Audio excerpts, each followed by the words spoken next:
From Lagos, the nation's commercial capital, this is the news at 10. Live from Channels Television. Reporting tonight, Sulaiman Aleda. Hello and welcome tonight ahead of next Saturday's supplementary election in Anambra State. Political parties divided over exercise. The robbery suspect provides information leading to arrest of 8 others in Lagos. A health focus on health is about understanding what in medical parlance is called hemophilia. And Egypt tells Turkish ambassador to leave the country in protest over his prime minister's alleged provocative statement. Tonight on Business News, Minister of State for Finance Yerima Ngama expresses optimism about the growth of the insurance sector. And on sports news tonight, Southampton Errors keep English Premier League leaders Arsenal top of the table following a 2-0 win at the Emirates.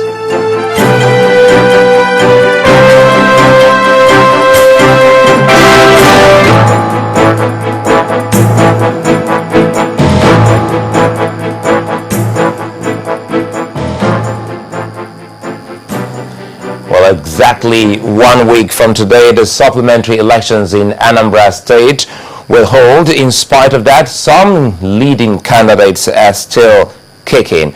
Well, now revelations from them says after the Independent National Electoral Commission announced the date for supplementary elections, well, that some underage voters were actually part of those who voted on that election. But the All Progressives Grand Alliance dismisses their claims, saying it is unfounded.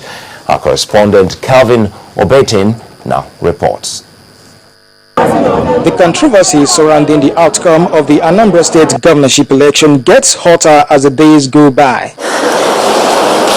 Some political parties had called for an outright cancellation, but this was ignored by INEC due to what they call insufficient evidence. The Electoral Act 2010 as amended in the conduct of the election. As INEC prepares to conduct supplementary elections in the troubled areas, the candidates are still kicking. We picked it up from the diskette given to us by INEC, and then if you look at this, you can discover the kind of atrocity that was committed. Look at children with wig, looking at them, children with wig just to make them look old. So when will you have the time? So this was just done because someone is trying to, manipulate and then get someone in. Someone must have done this. And at the same time, I need to ask, why is ABGA hesitating? Why wouldn't they want us to conduct a new election? Even if they know they have done well. Clear conscience fears no accusation. What they have done is that, like in 2010, ABGA used minors to beef up voting strength in their stronghold. So the idea is that when they beef it up, instead of the actual voters resident in the area being like say 2,000, they get 4,000. And this was caused by the fact that they now said they were doing continuous voters registration, CVR, in Anambra State before our election. And that is with an intent to rig the election. That is why I say that this was the work of a syndicate spanning from Abuja headquarters down into the state, with the resident electoral commissioner participating, and down to the electoral officers. But will this revelation be of any effect on the November 30th election date? There is no other decision that we as a commission can take or respect other than the declaration by the returning officer to conduct the supplementary election in those areas where the results were cancelled before the final return is made.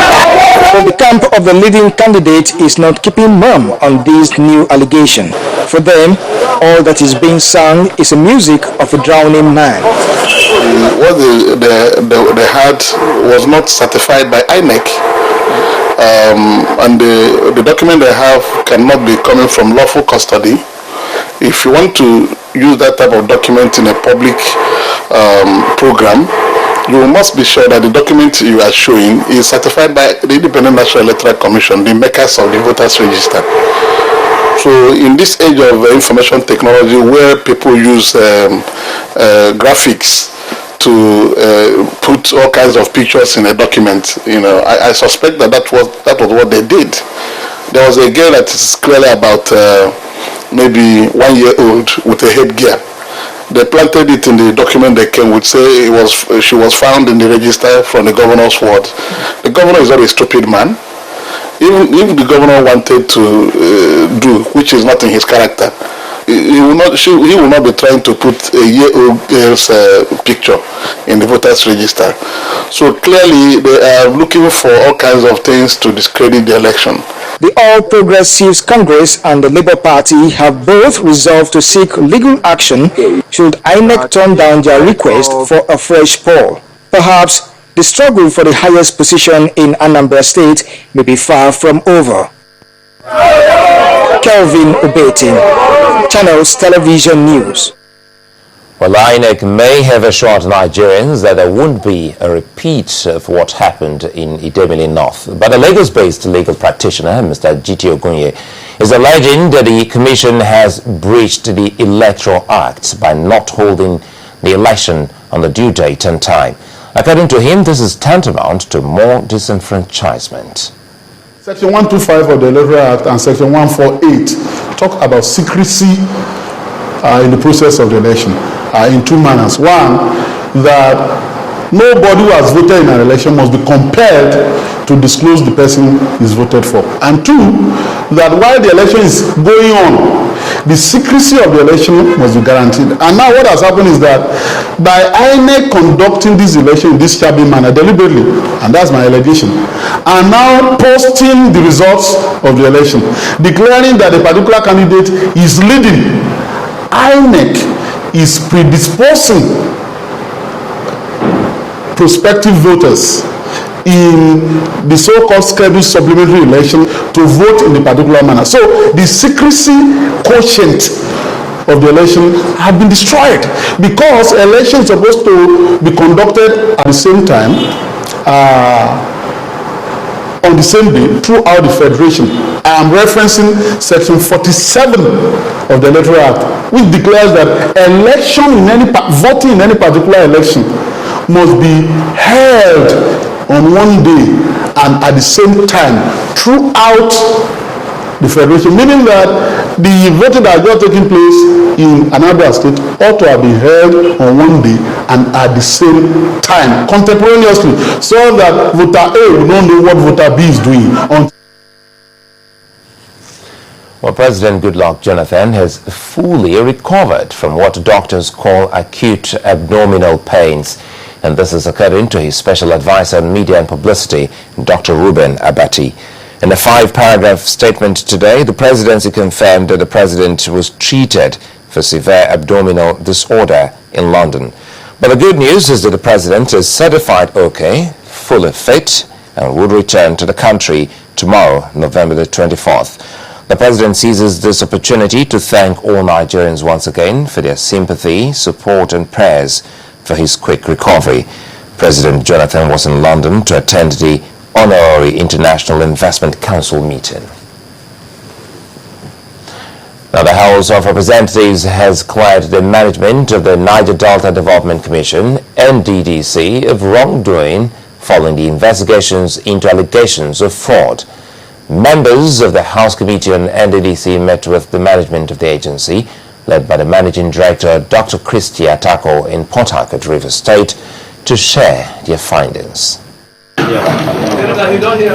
Members of the House Committee and the leadership of the Niger Delta Development Commission assembled for a post-investigation hearing which provides the Commission's acting managing director an opportunity to tell her own side of the story about allegations of fraud.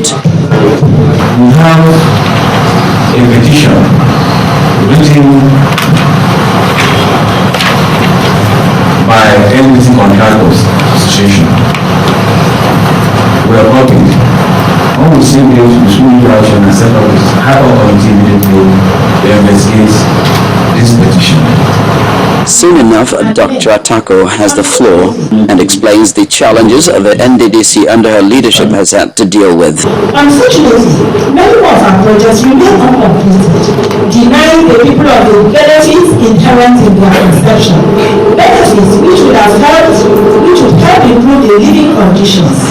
That is why my team and I have, in the past 3 months since my appointment as acting managing director, determined to improve the rate of our project delivery. We have toured all the 9 states, visited many project sites, held meetings with our partners, such as banks and contractors, and have continually pushed them to deliver on these projects and deliver on the benefits we promise. And after a brief tete-a-tete, the NDDC and its acting managing director are given a clean bill of health. The source of the petition is rather baseless, and the allegation made were baseless. I regard these things as an attempt to blackmail the acting MD, who is doing a very good job, and so that they should not go ahead in her good work. As a committee, we are very, very okay with her. We appreciate her. She's doing a wonderful job. Because we have come to realize that one of the challenges that the commission is facing is monitoring progress. And she is doing that very well. With the probe business taken care of, both the lawmakers and the Commission's management can now move on to the more productive matters of NDDC projects. In part 2 after the break, Bayelsa state government empowers women with finance for business. Stay with us.